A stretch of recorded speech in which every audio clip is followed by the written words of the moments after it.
नजबे के छात्रों को अंदर भेजा जाए। इसी बीच देख रहे पथराव हो गया है,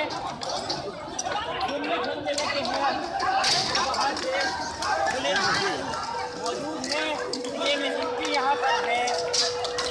तमाम देख रहे हैं आप कि नजबे के गेट, मेन गेट को बंद कर दिया गया है, लेकिन इसी